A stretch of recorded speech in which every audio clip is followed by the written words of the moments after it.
tardes, ya buenas noches para todos y todas. Muchas gracias por estar aquí. Y inicialmente agradecer al profesor Numas, al profesor Ribón por la invitación. Ya es mi segunda vez en el conversatorio y la verdad encantado de estar acá. Estuve mucho como estudiante y se siente bien ya estar como ponente. Bien, el día de hoy tengo la siguiente ponencia. El título es El arte como micropolítica, imagen, pensamiento transformadora. Y este título ya nos invita o nos enmarca a un filósofo en concreto. Es un pensador que conocí gracias al profesor Numas cuando estaba desarrollando mi tesis de pregrado. Y es un filósofo colombiano que llaman el inexcluido, Edgar Garavito Pardo. Filósofo nacido en Bogotá, de formación sociólogo, hizo sus estudios de posgrado en la Sorbona, fue estudiante de Michel Foucault, de Roland Barthes, vio los inicios del pensamiento de Jacques Derrida, pero su relación más profunda fue con Gilles Deleuze. Estando a favor o en contra de Gilles Deleuze, es uno de los pensadores más influyentes del siglo XX. Entonces, además de su discípulo, fue su amigo. Las cartas de Garavito a su mamá lo demuestran. Fue un gran amigo, un hombre que iba a la casa de Deleuze a comer, a hablar con él, y que además Deleuze fue el director de la tesis de doctorado de Garavito. Deleuze nada más dirigió en su vida profesional 15 tesis de doctorado. Una de ellas fue de Edgar Garavito Pardo, un pensador colombiano que dentro del Olimpo de pensadores colombianos no es que se le dé el reconocimiento que se merece, de pronto por esa relación que tiene con lo que se llama filosofía posmoderna, ¿no? Y todas las implicaciones que lleva ese denominativo. Sin embargo, siempre pensó en Colombia, y él, fiel discípulo de Deleuze, concebía que la filosofía era una creación de conceptos, y al crear conceptos, para él los conceptos tenían que estar relacionados a Colombia. La ponencia de hoy no busca replicar lo que ya dijo Garavito. A él en una entrevista, antes de morir en 1999, murió muy joven, dejó claro que a él no le interesaba que estuvieran repitiendo lo que él ya escribió, sino que su trabajo sea el impulso para generar una nueva forma de pensar, una nueva forma de lenguaje.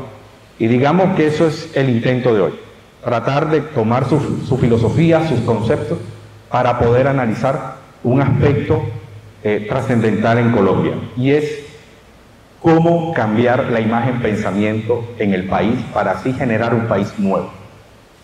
El título, la ponencia, está dividida en 3 actos. El primer acto, vamos a abordar qué es imagen-pensamiento, en qué consiste este concepto. El segundo acto es un componente fundamental para entender este concepto de imagen-pensamiento, que es el de cronotopo, de Mijael Bakhtin, pero que él va a redefinir para su constructo filosófico. Y el tercer acto es precisamente cómo el arte, a partir del cronotopo y de la imagen-pensamiento, se convierte en una micropolítica. Ese es el paso. Hay que hacer unas claridades para poder empezar, y es que la filosofía de Garavito no busca una sistematización filosófica. Su filosofía es una estrategia cultural. Lo que busca es que sea práctica transformativa. Ya, los ladrillos alrededor, quedar cómo se debe pensar, eso no le interesa mucho a Garavito. Le interesa es que su filosofía, sus conceptos sean transformadores. Es decir, que tengan un carácter práctico. Entonces, y que a pesar que tiene una gran influencia de Deleuze, no vamos a repetir conceptos de Deleuze, sino vamos a trabajar conceptos específicamente garavitianos. Bien, y quiero iniciar recordando algo en el 2021. El 12 de abril, un sociólogo, Germán Camacho, escribió un artículo para Las Dos Orillas, titulado El miedo al cambio en Colombia. En este escrito, el autor expresa que Colombia es un país que le encanta hacer lo mismo por el miedo que genera intentar algo distinto, pues toda novedad genera zozobra en la psicología de lo que es ser un colombiano. El colombiano naturalmente tiene miedo a lo nuevo. Con la llegada del actual presidente, el presidente Gustavo Petro, se generó en cuanto a actitud un impulso por querer algo nuevo, y que esa novedad no sería arrebatada. A eso le llamamos el gobierno del cambio. Se celebró, se gritó y se sigue luchando para que esa llama no se extinga. Pero a pesar de los esfuerzos de una ala honesta del gobierno en querer cambiar las prácticas democráticas de las instituciones de un país temeroso, el resultado, aunque fulgurante, como pasión y deseo, ha sido torpedeado y expoliado por aquellos que le temen a lo nuevo. Cuando hablo de los que expolian y torpedean el intento de algo nuevo, estoy hablando de una clase política colombiana que ha gobernado, que ha expoliado, ha robado y que ahora también intentan robarnos el derecho democrático de equivocarnos. Todo ciudadano en democracia tiene el derecho de decir me equivoqué, voté, erré, pero hasta eso no los quieren robar, ¿no? Hasta eso no los quieren robar, nos quieren robar todos los intentos. Entonces la expoliación no es simplemente el erario, es una expoliación de nuestra actitud democrática ante el país. Y una actitud democrática siempre va a estar impulsada a querer algo nuevo. Si esto no sirve, necesitamos cambiar, necesitamos algo nuevo. Y sumergidos ya en esta realidad, no puedo evitar recordar las palabras escritas como advertencia dantesca en el portón desmoronado de la mansión de Araucaima. Si entras en esta casa, no salgas. Si sales de esta casa, no vuelvas. Si pasas por esta casa, no pienses. Si moras en esta casa, no plantes plegarias. Para mí describe muy bien a Colombia. Precisamente, la mansión de Araucaima, y hablo de la película, no del libro, de la película de Carlos Mayolo de 1984, por la forma en que desarrolla la historia y compacta el relato, ofrece una mirada crítica y simbólica de Colombia, en el que la mansión, derruida y tenebrosa, representa un espacio enjaulado en el tiempo, en el que sus habitantes están atrapados en su propia monstruosidad y que por medio del aislamiento consolidan los modos de dominación. Como sucede con Don Graci, el mecenas de la mansión, quien figura como un pérfido manipulador que solo desea que todo siga igual. Status quo, él quiere mantener. Pero llega Ángela, la muchacha, la sensual, inocente y provocadora modelo que destabiliza toda la casa, obligando a que los monstruos que llevan por dentro los habitantes de la casa afloren por querer poseerla, llevándola a la muerte y siendo enterrada bajo tierra y lodo, con tal de que todo siga como debe seguir. La muchacha se vuelve una con el olvido. En la escena final de la película, Ángela, la muchacha, se suicida. ¿Y qué es lo que hacen los habitantes de la casa? Una fosa común. En un hueco, échele lodo, nada ha pasado, siga caminando. La dinámica de la película parece querer plasmar en la conciencia de los espectadores una alegoría sobre las estructuras de poder, deseos reprimidos, corrupción y violencia latente en la sociedad colombiana, convirtiendo una simple cinta en una fuerza que intenta desafiar los límites en cómo se piensa a sí misma la sociedad colombiana, desestabilizando los principios de lo que implica ser un buen colombiano.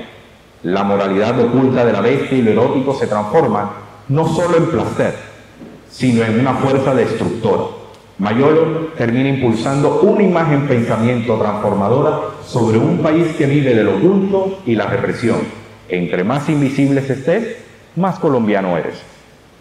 La película de Carlos Mayolo, y hablo de la película y no del escrito de Álvaro Mutis, La mansión de Araucaima, porque el proyecto de Álvaro Mutis no es una novela, eso no es una novela, es una descripción de personajes y de hechos que tenían como proyecto convertirse en una novela, en una película. Ese era su intento y demostrar que también se podía hacer cine gótico en tierra caliente. Él termina generando un nuevo género, el goticismo de tierra caliente o el goticismo tropical. Mayolo llena los vacíos de esa historia con Sade, con George Bataille. La filosofía termina diciendo es una herramienta para llenar ciertos vacíos de los personajes. Pero la película, y aquí recuerdo mucho lo que hablamos en el conversatorio pasado, la relación filosófica se la dejamos al espectador, ¿no? Y quiero dejar eso aquí. El cine, el arte, la literatura, no tienen la obligación de hacer filosofía, incluso de ser revolucionarias, ni ser nada de eso. Sin embargo, si el cine, la literatura, la pintura quiere hacer crítica social, va a tener que relacionarse a su imagen pensamiento, de su entorno. Y ya la relación, el vínculo, se lo deja al espectador. El espectador verá qué interpreta y si se vincula, se identifica, sí o no. Y eso lo vamos a desarrollar más adelante. Y precisamente, ya a partir como una excusa para tocar el tema de imagen-pensamiento, tomo La mansión de Araucaima, es importante llegar al punto de la pregunta, ¿qué es una imagen-pensamiento? Que no es la imagen de pensamiento de Deleuze, son dos cosas distintas. La imagen de pensamiento o la imagen del pensamiento que habla Gilles Deleuze en varios textos, se refiere es a a una crítica al dogma de la filosofía de que pensar es buscar la verdad. ¿No? Para Deleuze, pensar no... Y si te sales de ese pensamiento, entonces ya hay un error en la forma de buscar la verdad. Pensar no implica buscar ninguna verdad, ¿no? El pensamiento se basa en unas imágenes y esas imágenes te van diciendo a ti qué caminos vas a tomar. Eso dice Deleuze. Pero Garavito va a agregar otra cosa. Él va a hablar de imagen, va a cambiar de imagen del pensamiento a imagen pensamiento. Y aquí lo define. Garavito afirma que, abro comillas, la imagen pensamiento es la fuerza de aglutinación del discurso que hace que determinados conceptos, determinadas maneras de enunciar, determinados objetos de investigación y determinados temas se aproximen a una misma práctica de enunciación y se diferencian de objetos, conceptos, modos de enunciar y temas que pertenecen a otros modos del ser del saber. ¿Esto qué quiere decir? Que todo discurso es elaborado a partir de una imagen, pensamiento, que permita su encuentro o su capacidad de enlazarse, creando condiciones que permiten una disposición del pensar y para el saber. Voy a poner un ejemplo relacionado así. Bueno, a partir de eso. Una persona ve una película y al verla vive o siente cierta pasión o furor afectivo. Una persona estalla en emociones, sensaciones y se identifica con la película, llegando a afirmar a una vida la siguiente frase: siento que mi propia vida pasa por la película, me llena, siento que me ama. Por otro lado, tenemos una segunda persona que también ve una película y, contrario al primero, no entiende nada y expresa enojado diciendo que es una película que no tiene ninguna importancia, es basura, no tiene sentido, no la entendí. ¿Para qué hacen estas películas? ¿Qué sucede aquí? En ambos casos hay una fuerza precognitiva o preconsciente que hace que el primer espectador se vincule con la película y el segundo caso se aleje.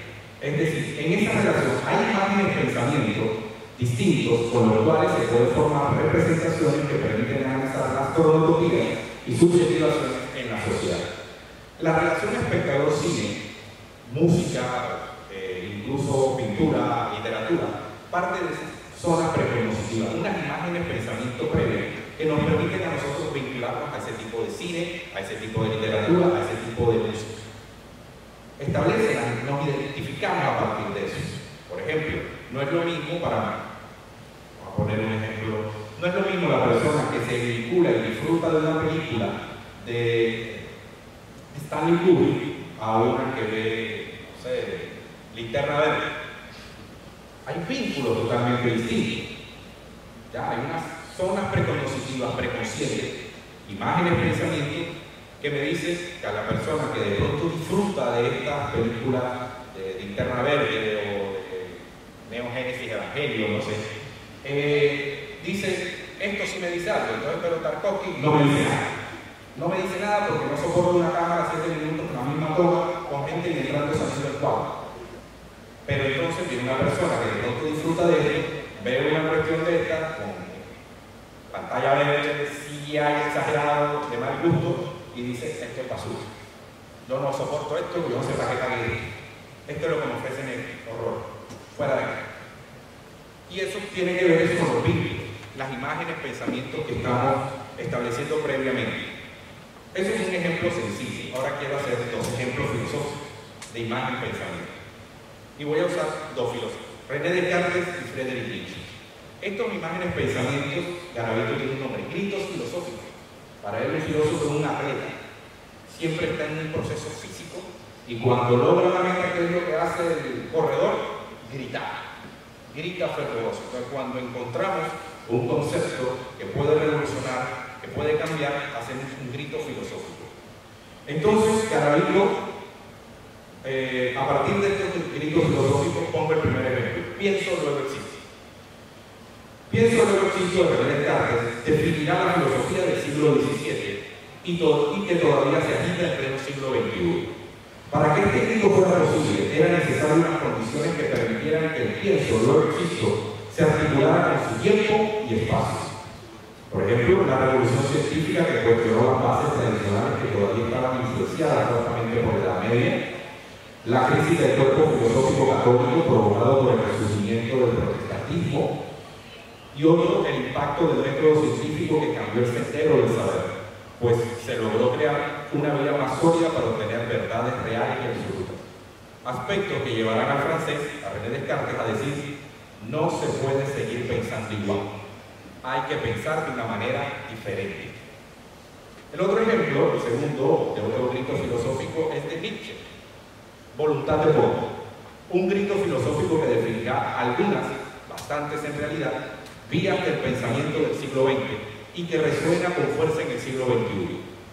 Para que este grito fuera posible era necesaria una articulación temporal y espacial con el tiempo del alemán, la decadencia del ideal cristiano en Europa a causa del auge y solidificación de la ciencia y el secularismo.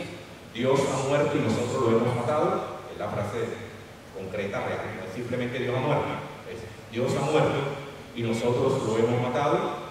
La industrialización cambió la forma de pensar el progreso a través de la tecnología y el impacto del darwinismo en el marco de la lucha, supervivencia y transformación. Dichas condiciones empujan al autor de Aurora, y así hablaba Zaratustra, a decirse: no se puede seguir pensando como se piensa, hay que pensar de una manera nueva, renovada, fresca. ¿Qué tenemos con ambos gritos filosóficos? Con Descartes y con Nietzsche tenemos dos gritos filosóficos que respondieron a condiciones de tiempo y espacio del siglo XVII y del siglo XIX, siglo XX respectivamente. Imágenes, pensamientos de sus épocas, brindando otras imágenes, pensamientos que permitirán pensar de otra manera. Pues quien solo existe y voluntad de poder tienen un cronotopo que les pertenece y que es inherente a su discurso, el cual le da unidad y articulación, haciéndolas válidas para poder comprender unas condiciones sociales, temporales y espaciales concretas y específicas, su tiempo y espacio. Garavito dirá en Imagen Pensamiento, un artículo que él escribe en 1991, que todo pensamiento, todo discurso y todo sistema filosófico tiene un cronotopo que le pertenece y que es interior al propio discurso. Aquí entramos ya al segundo acto, el cronotopo. No hay imagen pensamiento sin el cronotopo, las cronotopías. Título, nombre que le da el grupo de investigación, cronotopías. Las cronotopías, el cronotopo es un concepto creado por Mikhail Bakhtin, el lingüista ruso. Él lo desarrolla en Teoría y Estética de la Novela. Lo plantea y está relacionado también al concepto de dialogismo, que está en la poética de Dostoyevski. Y este es un concepto que se utiliza para la literatura, pero también tiene un gran valor desde el punto de vista cinematográfico. Y ahora sí, nos vamos a sumergir en este concepto, porque a partir de este concepto vamos a entender cómo la imagen pensamiento comienza a tener una relevancia para lo que vamos a hablar más adelante de arte como micropolítica. El concepto de cronotopo, muy interesante y que acabamos de mencionar en la definición de imagen pensamiento, es la unidad narrativa que articula tiempo y espacio de manera inseparable dentro de una obra, que en palabras de Mikhail Bakhtin, en Teoría y Estética de la Novela, es, abro comillas, la conexión esencial de relaciones temporales y espaciales asimiladas artísticamente en la literatura, cierro comillas, estableciendo cómo las novelas configuran mundos narrativos, divorciándose de la idea de que los textos literarios solo se trataban de cuándo y dónde ocurren los hechos, sino de cómo ese tiempo y espacio cargan el texto de sentido, lo que termina afectando la acción, los personajes y el tono de la historia. Voy a poner un ejemplo que a mí me gusta mucho y es en el Tambor de Plata de Günter Grass. Es un texto post-Segunda Guerra Mundial. Ahí hay una parte del texto que habla de la taberna de cebollas. La taberna de cebollas es muy interesante porque en esta taberna no se vende el rabo, se vende cebolla. ¿Para qué una taberna vende cebollas? ¿Qué es una de las características que hace, las que provoca la cebolla? Llorar, activa los animales. ¿Por qué la taberna vende cebollas? Porque a la gente se lo olvidó llorar después de la Segunda Guerra Mundial. Perdió su humanidad, perdió su sensibilidad, su capacidad de empatía. La empatía, una de las características de la empatía con el otro es que cuando el otro sufre, tú lo tomas como propio y lloras. Entonces, como ya Segunda Guerra Mundial, que dejó una huella terrible y que la estamos viendo ahora otra vez, porque en Alemania ese fantasma está volviendo y en Europa la taberna de cebolla lo que buscaba es que la gente recordara nuevamente qué significa llorar. El cronotopo aquí está entendiendo su espacio y tiempo. Para Günter Grass escribe esta obra en un punto fundamental de su espacio y tiempo. la gente no tiene ningún tipo de empatía y tiene que recuperar nuevamente su humanidad a través de algo muy estrictamente humano, que algo incluso muy del ser humano: llorar. Llorar muestra nuestra humanidad. El otro ejemplo que quiero poner también para entenderlo es una obra de Armando Silva, La mierda y el amor. Tuvimos el privilegio de tenerlo en el foro, que era su ópera prima literaria. Entonces, este también me va a ayudar a entender, a comprender este tema de cronotopo. La mierda del amor de Armando Silva es una novela con un título crudo y directo. Aborda la aventura en una entramada de idas y venidas de Julio Almanza, un hombre de 50 años de edad que, tras su tratamiento contra el cáncer, el cual logró vencer, perdió su capacidad de generar respuestas de ser. Teniendo un proceso de autodescubrimiento y maduración amatoria, sexual y espiritual, todo un viaje, pasó de país en país, tratando de descubrir qué pasaba con una pareja con la cual ya estaba perdiendo el deseo. Pues en ese trasegar descubre que su nuevo generador de deseo no es una mujer ni son las mujeres, sino los hombres, impulsándolo a una línea progresiva de exploración corporal, lingüística y amorosa, alcanzando un grado máximo de liberación sensitiva y perceptual de él mismo, confirmando y se refleja el crecimiento del protagonista a través del aprendizaje y la maduración. Este puede entrar en el cronotopo de camino. Mijael Bakhtin habla de que hay diferentes cronotopos, por eso él habla de cronotopía. Hay diferentes cronotopos. Por ejemplo, tenemos el cronotopo del camino, el cual es una estructura narrativa que habla del personaje en la literatura cuando comienza a aventurarse en un camino y en ese camino comienza a desarrollar nuevas experiencias, a cambiar de pensamiento, incluso a encontrar un estado de iluminación, ¿no? Podemos verlo en el Don Quijote de la Mancha, el libro máximo de la lengua española, ¿no? Y en el cine podemos verlo en Ruta Salvaje, por ejemplo, de Sean Penn, ¿no? Donde el personaje, en inglés es de pronto lo conocen, me perdonan mi inglés, Into the Wild, ¿no?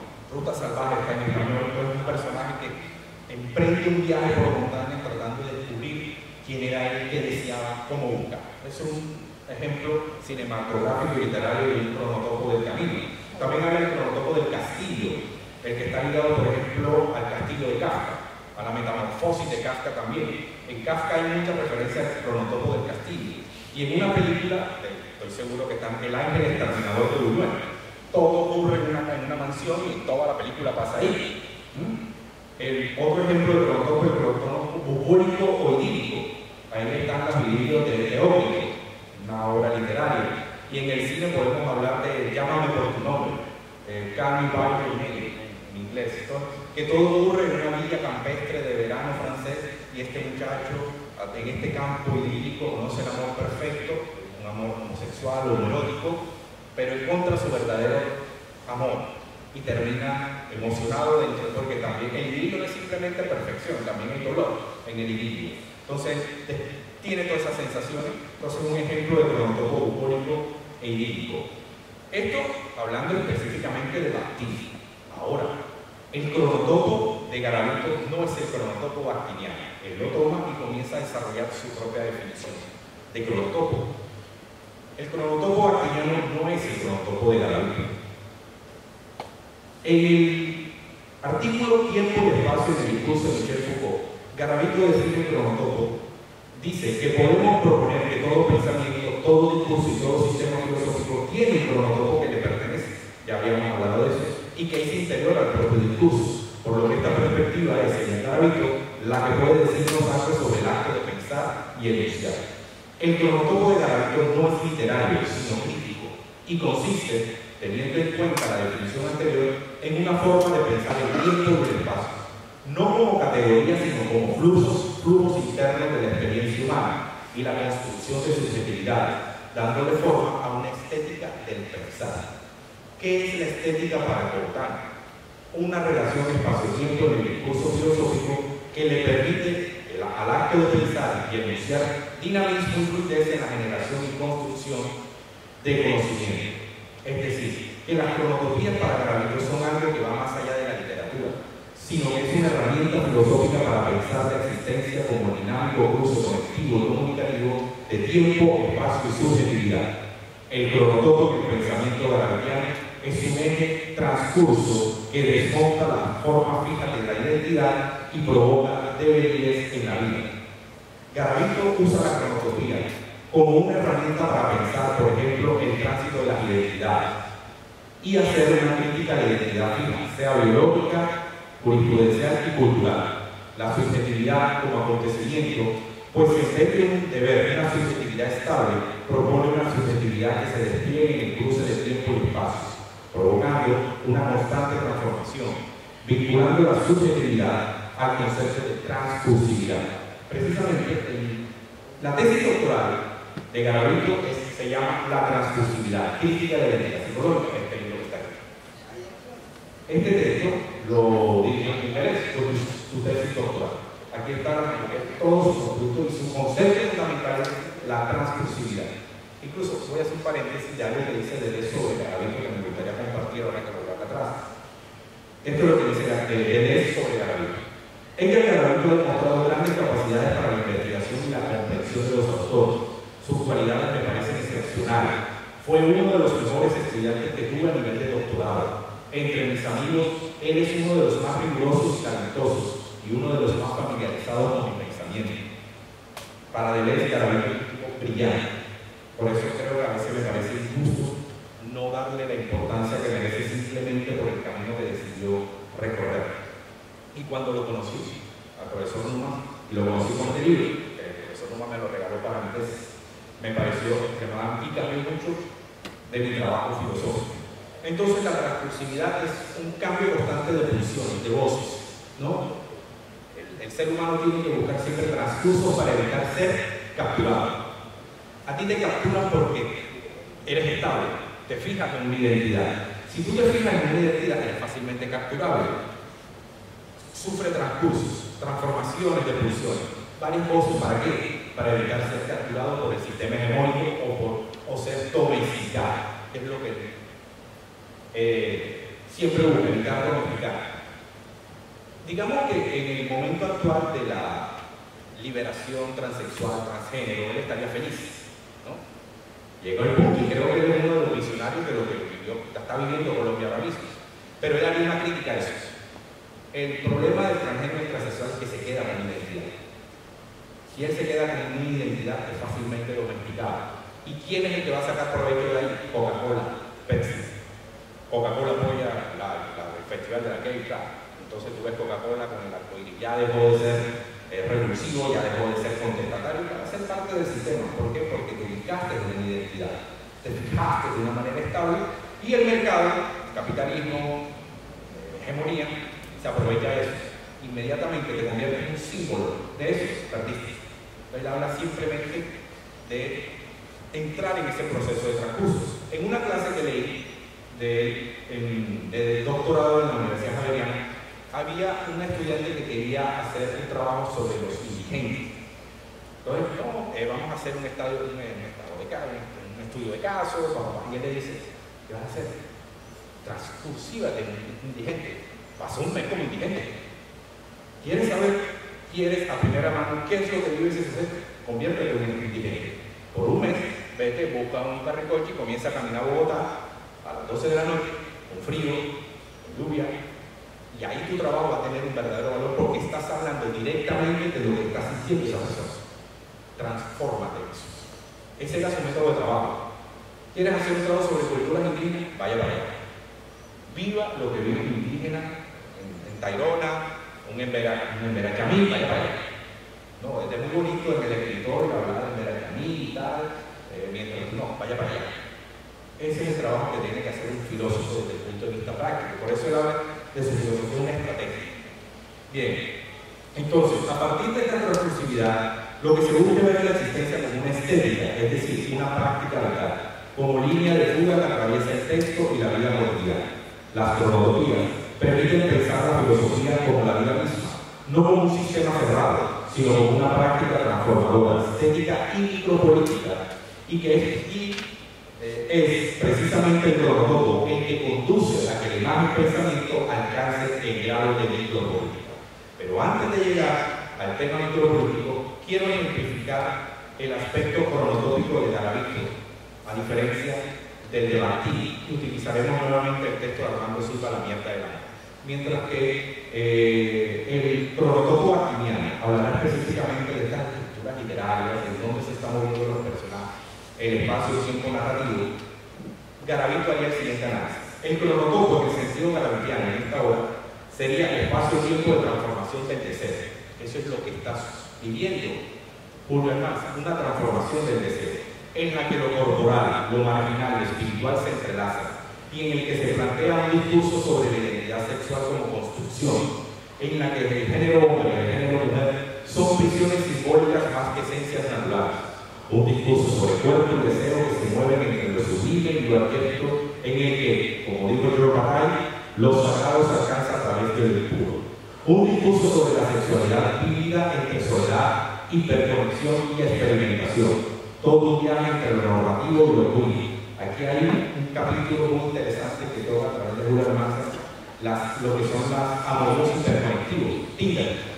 Tinder, Badoo, ¿no? Eso cambia la forma del deseo y él lo expone de manera muy interesante a partir de este personaje.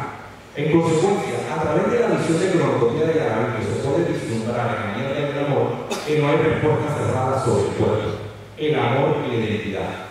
Aquí hay un imagen pensamiento que invita a pensar el amor, el deseo, el cuerpo y la identidad de modo renovado. Es decir, hay que pensar de otra manera, hay que amar de otra manera, hay que desear de otra manera. Hay que ver el cuerpo de otra manera, hay que buscar la identidad de otra manera. Y cuando hay que pensar de otra manera, va generando una micropolítica. Ahora sí cabe preguntarse, ¿qué es una micropolítica? Una micropolítica, dice Garavito, tiene que ver directamente con los comportamientos sociales antes que sean pasados por el esquema de la legalidad y el ejercicio del poder del Estado. El poder es concebido como la fuerza social que potencia la multitud. Una fuerza primaria, una fuerza activa, es la vida misma puesta en dinamismo. En la micropolítica es una fuerza primaria constituyente y no un aparato representativo.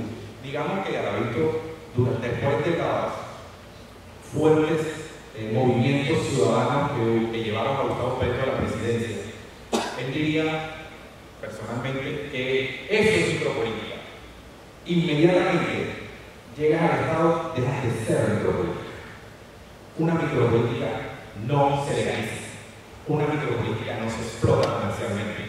Por eso una de las críticas que se hace a la comunidad LGBTQ+, es que ya hace parte del mercado, ya no representa una visión nueva de nada.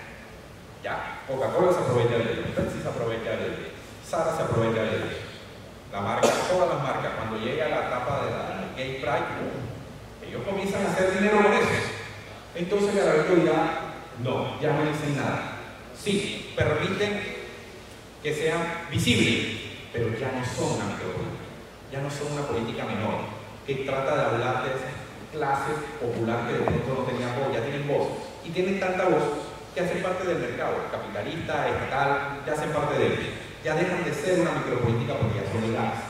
Entonces, hacen parte del modelo macropolítico de un Estado, hacen parte de la constitución del Estado. Una micropolítica, cultiva prácticas que escapan de la lógica del control, rendimiento y consumo, permitiendo que el juego, el cuidado y el arte, y aquí ya entra el arte, produzcan una transformación en las formas de vida, los afectos, los rituales y las relaciones. Porque el arte para Garavito no es una disciplina estética que intenta mostrar lo bello y una forma de representación de lo bello, sino una práctica filosófica que transforma la existencia. El arte no ilustra ideas, piensa por sí mismo, en imágenes, afectos e intensidades, una línea de fuga frente al discurso dominante. El arte como micropolítica reinventa el mundo. Bueno, el arte en sí mismo no tiene ninguna obligación en cambiar al mundo ni nada, no lo tiene. Pero cuando el arte quiere hacer una crítica, quiere intervenir en una sociedad, ya ahí sí tiene una responsabilidad. Una responsabilidad de entender primero el estado mismo en el que se está moviendo. Entender. Y al entenderlo, va a buscar que esa figura impacte esa zona preconsciente y precognitiva de quien lo está recibiendo. Y ahí es donde comienza a transformarse en una imagen, pensamiento diferente. Y al irlo transformando, se transforma en una micropolítica porque esa imagen, pensamiento no se va a quedar ahí. busca hacer acción, actuar. Él no se pregunta en cómo pienso, sino cómo actúo. ¿Qué es lo que hago con lo que tengo? Entonces, voy a poner un ejemplo cinematográfico que me parece muy interesante y muy bello además. Cuando me enteré de esta historia, es una película de un director soviético, Sergei Parajanov. Bueno, él era armenio, pero estaba parte de este cúmulo de la Unión Soviética, y él hizo una película llamada El color de la granada, de 1969. Bien, no voy a contar la historia de esta película porque es interesante y porque esta película sí es una micropolítica. La Asamblea Cultural Soviética tenía la idea de hacer un homenaje a una chica. Una chica es un poeta medieval armenio, Sayar-Nov, una película biográfica como propaganda cultural, porque en ese momento el objetivo de la Unión Soviética era unificar a Armenia con la Unión Soviética. Ese era el objetivo. Entonces vamos a coger una de las grandes figuras de la literatura armenia y vamos a hacer una película en homenaje. Entonces él entrega el dinero a Sergei Parajanov para que haga la película. Pero no, la Unión Soviética esperaba, además de propaganda, también esperaba la típica película lineal. La vida de Sayar-Nov chiquitico, relación con los papás, cómo comienza entonces a hacer sus primeras notas, quién fue su influencia, sus primeros amores, ¿no? Su primera novia, su primera decepción, cómo se transforma ya en el gran Sayar-Nov, cómo fallece. Eso era lo que buscaba la Unión Soviética. Sin embargo, si le entregan el dinero al director armenio más importante, él es de la misma época de Tarkovsky, ¿no? Él es de la misma época. Y él va a hacer algo distinto. Entonces, toma el dinero y lo recibe de 20 para acá. Y él lo que termina entregando es una aventura simbólica de colores, atmósferas poéticas adornadas por pocos diálogos, en el que las palabras son los poemas de la Shik Sayar-Nov y la música, sonidos tradicionales de Armenia. Un abrazo sonoro de melodías hipnóticas. Parajanov no se quedó con las experiencias conocidas y cotidianas de la vida de Sayar-Nov, que era lo que esperaba la Unión Soviética, sino que intentó hacer la biografía de la Shik desde las ensoñaciones, las pesadillas, las miradas dispersas, los silencios, los fantasmas y los tormentos que acompañaron al autor y que Parajanov extrae de los poemas y las vivencias de la comunidad armenia en el marco del dominio, primero del Imperio Otomano y segundo de la Unión Soviética. Pues el cineasta plasma desde las letras de Sayar-Nov en el dolor de su pueblo, Armenia, rechazando la unificación soviética y también realizando una declaración de su bisexualidad. Él hace de la película El color de la granada una micropolítica. Él toma la película, no solamente quiere hacer una película sobre Sayar-Nov, él entiende su tiempo, su espacio-tiempo, entiende el cronotopo que hay en su pueblo y dice: yo necesito decir algo. Y cuando el director, el artista, el pintor, el músico dice: yo quiero hacer esto, ahí el arte se transforma en una micropolítica. Pero el vínculo que va a tener, lo va a tener el pueblo. ¿Quién tuvo la reacción con el pueblo armenio? Porque el pueblo armenio es uno de los pueblos de este sector de Europa más violentado. Tenemos el genocidio armenio, el pueblo que todavía Turquía no acepta. Durante el Imperio Otomano les dieron con todo, la Unión Soviética se resistieron a la unificación soviética, les dieron con todo. Es un pueblo muy digno dentro de su forma porque siempre están en la lucha. Después de esto, el señor Parajanov entrega su película, que me parece precisamente que es el color de la granada, es un rojo sangre. Tenaz. O sea, el color de la granada es la sangre de su pueblo. Pero él tenía un objetivo claro. Es un objetivo claro. Por ejemplo, el stand de los besos no tiene ningún aspecto micropolítico. Intenta hacer una película juvenil, bonita, que se den unos picos y rivalidad otras pasiones juveniles, pero no intenta hacer nada micropolítico. Pero Parajanov sí lo tenía claro. ¿Qué hizo la Unión Soviética? Dijo: yo no quiero esto. No, esto no lo puedo representar. No. Primero, esta película me la chica, la película sale después. Y usted, señor, te me escapa porque te voy a dar por la cabeza. Él se exilia, no lo vuelve a contratar nadie, vuelve a hacer pequeños cortometrajes, pero también bastante contestatarios en la Unión Soviética. Solo que no era tan famoso como Tarkovsky, también sale exiliado de la Unión Soviética, creo que ambos llegan a estar en Francia, si no estoy mal, pero Parajanov no era Tarkovsky, así que le tocó trabajar con las uñas. Pero él sabía, ese es el peligro de hacer una micropolítica, de estar fuera de la legalidad. ¿no? La Unión Soviética lo persiguió porque la película sale después y es bastante fuerte. Está en YouTube, si la quieren ver, la película está libre en YouTube.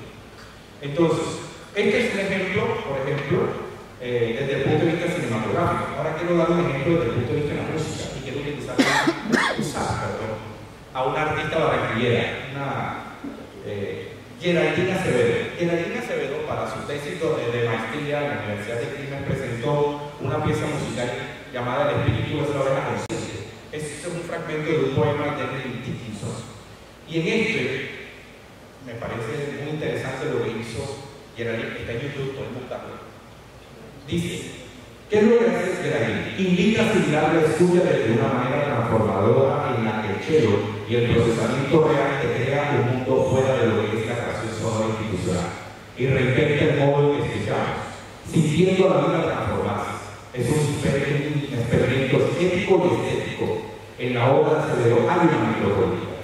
Parece algo sencillo, pero lo que intenta Geraldine Acevedo con esta obra es precisamente darle patatazos a la institucionalidad sonora que hay en la ciudad.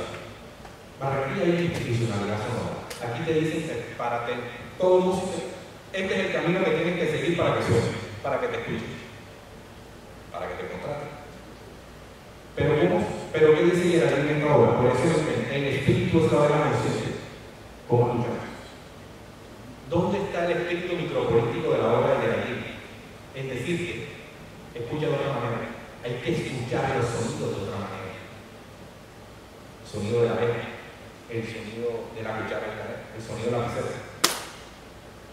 Escúchalo de otra manera. Aprender el oído fuera de lo institucional, fuera de lo legal. A mí su tesis me pareció interesante. Es muy corta, pero la pueden escuchar en YouTube. Bien. ¿Por qué en ambos ejemplos se puede reconocer una micropolítica? Porque en ambos casos, el de Paredenó y el de Acevedo, se reconoce una práctica existencial y filosófica que atraviesa el lenguaje, el cuerpo y las formas de vida, alejándose de los discursos institucionalizados, domesticadores y normativos. Paredenó y Acevedo lograron desde el cine y la música no dejarse fijar por estructuras rígidas y crearon experiencias y afectos produciendo subjetividades resistentes a la totalización, porque se alejaron de la lógica mayoritaria, lo cual reproduce las lógicas de dominación, formando un pensar que resista ética y estéticamente, y porque transformaron el lenguaje en un campo de batalla, y no solo en un medio de comunicación, sino creando nuevos mundos y demarcándose de los discursos hegemónicos. En ese sentido, el arte no representa nada, sino que produce subjetividad e implica un riesgo por salir de los discursos hegemónicos, porque se habla de lo que aún no tiene forma, pues el arte como micropolítica opera en la fuera del poder. Es como una máquina de guerra que escapa a los dispositivos de captura académicos y del mercado. En la academia también te dicen, este es arte, este es música, esto. Si te sales de ahí, estamos mal, ¿no? El arte, como práctica micropolítica, se convierte en un acontecimiento existencial que irrumpe y desestabiliza las formas de ver, sentir y pensar, transformándose en una forma de fantasía, de subjetivación y de operación que está fuera del poder, convirtiendo el gran pensamiento en una forma de pensamiento que no opera por conceptos cerrados, sino desde los afectos, intensidades, textos e imágenes que abren otras posibilidades de existencia, reconfigurando y volviendo lo pensable un otro modo. Es decir, el arte como micropolítica tiene como objetivo transformar la imagen pensamiento, porque solamente desde un cambio de imagen pensamiento podemos transformar un país, podemos transformar nuestra localidad. No podemos transformar el país pensando siempre en lo mismo. La idea de Garavito, precisamente, y de su filosofía es: no podemos seguir pensando igual, no podemos seguir sintiendo igual. Tenemos que sentir algo nuevo, hay que pensar algo nuevo, porque Colombia es un país que ha sido marcado por la sangre y la lágrima. Lágrimas y sangre han escrito la historia del país, pero la sangre y las lágrimas tienen memoria, y esa memoria y la sangre y la lágrima crea un estado de no tengo miedo de algo nuevo. Téngalo aquí porque algo nuevo puede ser peligroso, pero es el riesgo de pensar algo nuevo, es decir, imágenes, pensamientos distintos que permitan cambiar a nuestro país. Colombia no puede seguir siendo la misma, tiene que ser una Colombia nueva. Por eso también el concepto de parecía el decir verdad. El decir verdad es un acto muy individual. Eso está plasmado en un artículo que escribí el año pasado en la U, está en la red, en la que la parecía es un acto político, pero no político, es estético, porque la estética para Garavito no es una cuestión de pintura, es un acto de comprender tu espacio-tiempo para transformar. Muchas gracias.